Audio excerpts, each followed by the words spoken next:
Hello guys, my name is Vikram. Welcomes you to strive for progress. आज हमारा topic है heating effect of electric current. इसको हम कैसे समझेंगे? सबसे पहले तो हीटिंग इफेक्ट आया कैसे किसी भी कंडक्टर में, उसके बाद हम इसकी डेरिवेशन देखेंगे कि हीटिंग इफेक्ट कितनी हीट प्रोड्यूस करता है। उसके बाद हम इसकी एप्लीकेशंस देखेंगे कि इसका किस किस में यूज है और इसका हम कैसे बेनिफिट ले सकते हैं। चलिए देखते हैं। सबसे पहले हीटिंग इफेक्ट हुआ कैसे, इसको समझने के लिए हमने क्या करना है, हमने एक कंडक्टर लिया, कंडक्टर को मैंने एक बैटरी से कनेक्ट कर दिया। अब हमें पता है, हमने पीछे वाले जो टॉपिक्स उसमें पढ़ा हुआ है कि कंडक्टर में क्या होते हैं, एटम्स होते हैं। कंडक्टर में ये क्या है, हमारे एटम्स हैं। और कंडक्टर में एटम्स होते हैं और क्या होते हैं, इसमें फ्री इलेक्ट्रॉन भी तो होते हैं। और इसमें कुछ तो फ्री इलेक्ट्रॉन हो गए, कुछ एटम के आउटर मोस्ट ऑर्बिट होता है वहां से वो फ्री हो जाते हैं, क्योंकि लूजली बाउंड किससे होता है, वो न्यूक्लियस से। तो यहां से इलेक्ट्रॉन हमारे पास फ्री हो चुके हैं और इस कंडक्टर में इलेक्ट्रॉन पड़े, ये इसके क्या हो गए हैं, फ्री इलेक्ट्रॉन्स। अब जब इलेक्ट्रॉन यहां से इस साइड फ्लो करेगा, क्यों फ्लो करेगा, क्योंकि यहां पे क्या क्रिएट हो चुका है, पोटेंशियल डिफरेंस। अगर यहां पे पोटेंशियल डिफरेंस क्रिएट हो चुका है तो इलेक्ट्रॉन इधर क्या करेंगे, फ्लो करेंगे और इसमें क्या होगा, करंट प्रोड्यूस होगा, जिसको मैंने क्या कर दिया, आई से डिनोट कर दिया। यहां से करंट फ्लो कर रहा है और जो मैंने इसमें पोटेंशियल डिफरेंस क्रिएट किया था वो क्या है, वी है। अब अगर इलेक्ट्रॉन इधर से इधर आ रहे हैं तो आपने एक टर्म सुनी होगी, रेजिस्टेंस। रेजिस्टेंस क्या करता है, रेस्ट्रिक्शन करता है to the movement of electron, करता है ना। वो कैसे करता है, वो हमें पता है कि कंडक्टर में क्या है, एटम्स हैं, आयंस हैं और भी कुछ पार्टिकल्स होंगे कंडक्टर में, जो कि क्या करेंगे, इसके रास्ते में क्या करेंगे, बाधा उत्पन्न करेंगे, इसको आगे नहीं जाने देंगे। तो मतलब वो क्या हो गया, एक प्रकार की रेस्ट्रिक्शन होगी या ऑब्स्ट्रक्शन होगी। तो इसमें क्या होगा, अगर इलेक्ट्रॉन इधर से इधर जा रहा है तो वो क्या करेगा, कोलाइड करेगा। अगर कोई किसी के रास्ते में आएगा तो क्या होगा, कोलिजन ही तो होगा, टक्कर ही तो होगी ना। तो इलेक्ट्रॉन एटम के साथ क्या कर रहा है, टक्कर कर रहा है। और आपको पता है कि हम अगर किसी के साथ टक्कर करते हैं तो हमारी एनर्जी क्या होती है, लॉस्ट होती है, एनर्जी लूज हो जाती है। एनर्जी लूज होके जाएगी कहां पे, एनर्जी जब लूज होगी, जब कोई कोलाइड होगी मतलब एक दूसरे से अगर टक्कर होगी तो एक प्रकार की वाइब्रेशन होगी ना, वाइब्रेशन होगी या कोलाइड होगी तो एनर्जी लूज होगी। और वो एनर्जी किसमें कन्वर्ट हो रही है, वो हमारी कन्वर्ट हो रही है उसकी हीट एनर्जी में। तो यहां से हमारा क्या बना कि हमने इलेक्ट्रिक एनर्जी इसको दी और ये किसमें कन्वर्ट हो रही है, हीट एनर्जी में। तो यही हमारा फंडा था, यहीं से उसका क्या आ गया, हीटिंग इफेक्ट आ गया। हमारी जो वायर है, जो हमारा कंडक्टर है, वो क्या हो जाएगा, वो गर्म हो जाएगा। तो ये इसका क्या था, हीटिंग इफेक्ट था। अब इसकी हम डेरिवेशन देखेंगे कि हीट कितनी प्रोड्यूस हो रही है। तो सबसे पहले मैं क्या कंसिडर कर लेता हूं कि इस कंडक्टर का जो रेजिस्टेंस है वो क्या है, वो R है। और हम क्या कर रहे हैं, हम Q चार्ज को इस साइड फ्लो करवा रहे हैं। आपने ये पढ़ा होगा रूल, क्या पढ़ा होगा, आपको पता है कि पोटेंशियल डिफरेंस क्या होता है, work done per unit charge.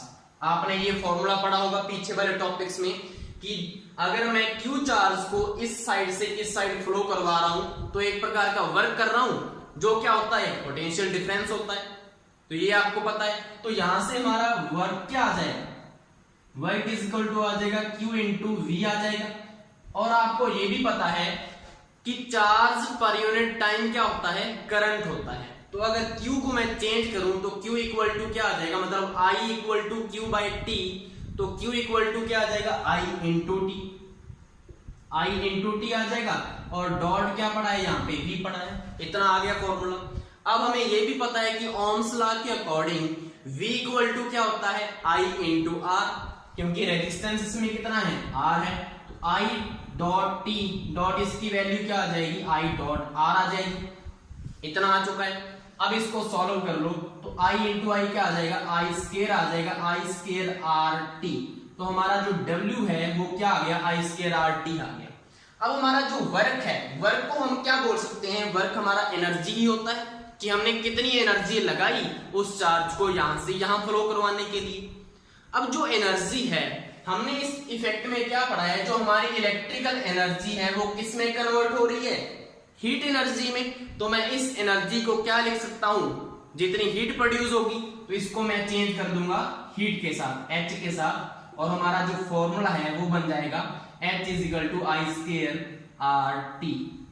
और यही हमारी हीट प्रोड्यूस होती है किसी भी कंडक्टर में। तो यहां से हमें पता लग रहा है कि जो हमारी हीट है वो एक तो करंट के ऊपर डिपेंड कर रही है, उसमें करंट कितना फ्लो करेगा, एक वो रेजिस्टेंस के ऊपर डिपेंड कर रही है, और एक वो टाइम के ऊपर डिपेंड कर रही है। इससे हमें ये पता लग गया। अब इसका यूज एप्लीकेशन में कैसे पता लगेगा, तो एप्लीकेशन सबसे पहले तो आपका जो बल्ब होता है, बल्ब में आपने देखा होगा एक फिलामेंट लगा होता है। जो फिलामेंट है ना वो बना होता है टंगस्टन का, और टंगस्टन की प्रॉपर्टी ये है कि इसका जो मेल्टिंग पॉइंट है वो होता है हाई। अगर किसी भी चीज का मेल्टिंग पॉइंट हाई होगा तो वो जल्दी से मेल्ट होगा क्या, वो तो मेल्ट ही नहीं होगा। तो इसी का यूज किसमें किया जाता है, फिलामेंट में, जो बल्ब में लगा होता है। अगर किसी का मेल्टिंग पॉइंट ज्यादा है तो उसमें अगर हम करंट को फ्लो करवा रहे हैं तो वो गर्म होता जाएगा, लेकिन वो मेल्ट नहीं करेगा जल्दी से जल्दी, क्योंकि उसका हाई मेल्टिंग पॉइंट है। तो जो टंगस्टन है उसकी प्रॉपर्टी ये होती है कि अगर उसमें टेम्परेचर इंक्रीज करता जाता है तो वो ग्लो करने लगता है। मतलब अगर उसमें हीट एनर्जी प्रोड्यूस हो रही है तो उसका मतलब वो ग्लो करेगा। तो इसीलिए उसमें यूज किसका किया जाता है, फिलामेंट का। और फिलामेंट किससे बना होता है, टंगस्टन से। और उसमें कौन सा इफेक्ट का यूज हुआ हमने, किसको बेनिफिट किसका है, हीटिंग इफेक्ट का ही तो उसमें बेनिफिट है ना, जिससे वो ग्लो कर रहा है। अब दूसरा एग्जांपल इसमें क्या है, एप्लीकेशन। एक हमारे पास एक फ्यूज होता है, एक एप्लीकेशन किसकी होगी, हाई मेल्टिंग पॉइंट की, एक एप्लीकेशन इसमें लो मेल्टिंग पॉइंट की है, जिससे हमारे जो इलेक्ट्रिकल डिवाइस हैं जो हमारे घरों में लगे होते हैं वो खराब नहीं होते। अब आप बोलोगे वो खराब क्यों नहीं होते सर, क्यों, उसमें पीछे से करंट आएगा, वो गर्म होंगे तो वो खराब भी तो होने चाहिए। लेकिन उसमें किसका यूज किया जाता है, फ्यूज का यूज किया जाता है। अब फ्यूज में हम किसका यूज करते हैं, फ्यूज में हम एक थिन वायर का यूज करते हैं जिसका मेल्टिंग पॉइंट होता है लो। अगर किसी भी चीज का मेल्टिंग पॉइंट लो होगा तो मतलब पीछे से अगर करंट फ्लो कर रहा है तो करंट से क्या जनरेट होगी, हीट जनरेट होगी, और हीट गर्म होने से वो क्या कर जाएगा, वो मेल्ट कर जाएगा। जो थिन वायर थी वो मेल्ट कर जाएगी और कनेक्शन जो हमारा है वो ब्रेक हो जाएगा, तो आगे करंट फ्लो नहीं करेगा और हमारे जो डिवाइसेस हैं, इलेक्ट्रिकल डिवाइस, टीवी, रेफ्रिजरेटर, सारे के सारे बच जाएंगे खराब होने से। अब इसमें मेरा एक क्वेश्चन बनता है कि जो हमारा फ्यूज है ये हमें ठीक है कि उसमें हमने कोई वायर का यूज किया जिसका मेल्टिंग पॉइंट लो है, लेकिन हमने थिन वायर का ही यूज क्यों किया है, मोटी वायर का भी तो लो मेल्टिंग पॉइंट हो सकता है। इसका आंसर कहां से मिलेगा आपको, यहां से हमने क्या पता लग रहा है कि जो हीट है वो किसके ऊपर डिपेंड कर रही है, रेजिस्टेंस के ऊपर।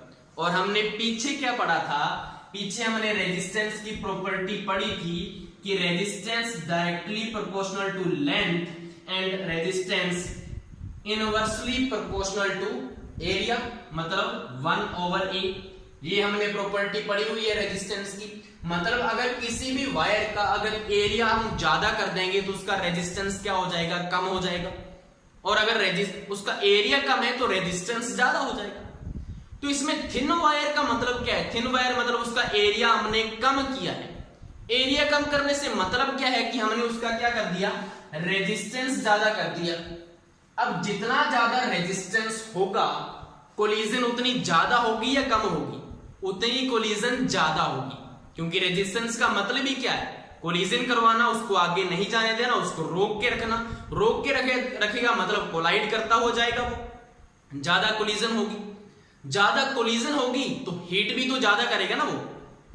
अगर कोलिजन ज्यादा हो रही है तो वो गर्म भी ज्यादा होगा। जितना ज्यादा गर्म होगा उसका लो मेल्टिंग पॉइंट तो है ही, वो क्या करेगा, वो मेल्ट कर जाएगा। इसीलिए हमने क्या किया, उसमें थिन वायर का यूज किया ताकि वो जल्दी से जल्दी मेल्ट करे। एक तो उसका लो मेल्टिंग पॉइंट तो है ही, और हमने थिन वायर का भी यूज कर लिया ताकि वो मेल्ट कर जाए जल्दी से जल्दी, और हमारा जो टीवी है वो बच जाएगा। तो ये हमारा इसमें यूज है, इसीलिए मैंने इसकी डेरिवेशन भी करवाई थी ताकि आपको ये समझ में आ सके। और उसके बाद कौन कौन से आपको पता है इंस्ट्रूमेंट हम यूज करते हैं घरों में। इलेक्ट्रिक आयरन होती है, उसमें हीटिंग इफेक्ट होता है जिसके कारण हम अपने जो कपड़े हैं उनको आयरन कर पाते हैं। उसमें जो प्लेट लगी होती है ना, वो एक अलॉय की लगी होती है।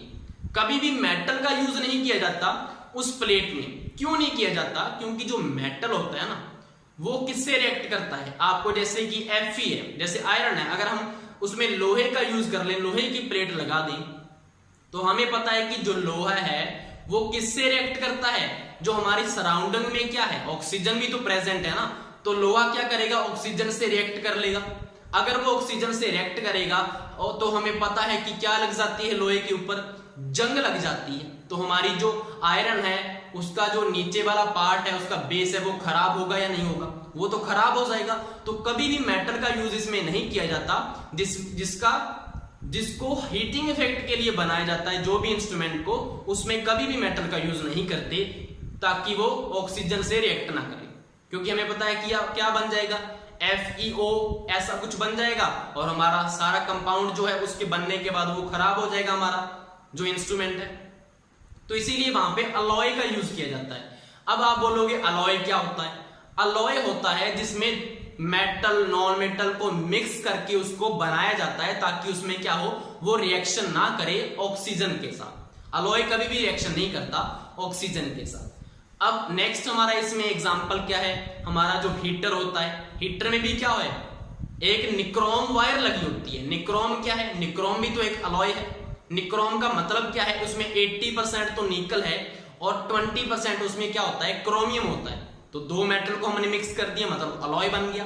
तो इसमें अलॉय का यूज होता है निक्रोम वायर का, और निक्रोम वायर का मेल्टिंग पॉइंट क्या कर देते हैं, वो हाई कर देते हैं, जिससे पीछे इलेक्ट्रिक करंट आता जाता है, कोलिजन से कोलिजन होती जाती हैं, और हमारी जो वायर है वो गर्म होती रहती है। वो गर्म होगी तो हमारा रूम गर्म हो जाएगा और हम दुबक के सो जाएंगे आसानी से, हमें ठंड नहीं लगेगी।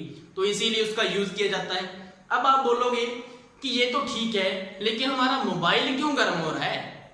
तो इसका क्या है, डिसएडवांटेज भी है हीटिंग इफेक्ट का, कि इसमें आप रोक तो सकते नहीं हो। कोई भी वायर ले लो, उसमें क्या होगा, रेजिस्टेंस तो होगा। अगर रेजिस्टेंस है मतलब वो क्या करेगा, हीट करेगा, तो उसको आप रोक तो नहीं सकते। तो आपका मोबाइल भी इसी की वजह से हीट करता है, क्योंकि उसमें करंट ज्यादा फ्लो कर जाता है और वो गर्म होने लगता है ज्यादा। अगर उसमें आप ज्यादा टाइम उसका यूज करोगे मोबाइल का, तो आपका वो क्या हो जाएगा, मोबाइल गर्म हो जाएगा। ऐसे ही जो आपका CPU होता है वो भी गर्म हो जाता है। आपका टीवी देखना पीछे हाथ लगाकर, वो भी गर्म हो जाता है। तो ऐसे हीटिंग इफेक्ट का क्या है, डिसएडवांटेज भी है और इसका बेनिफिट भी है इन इंस्ट्रूमेंट में। आई होप सो आपको ये अच्छे से टॉपिक समझ में आया होगा। Thank you.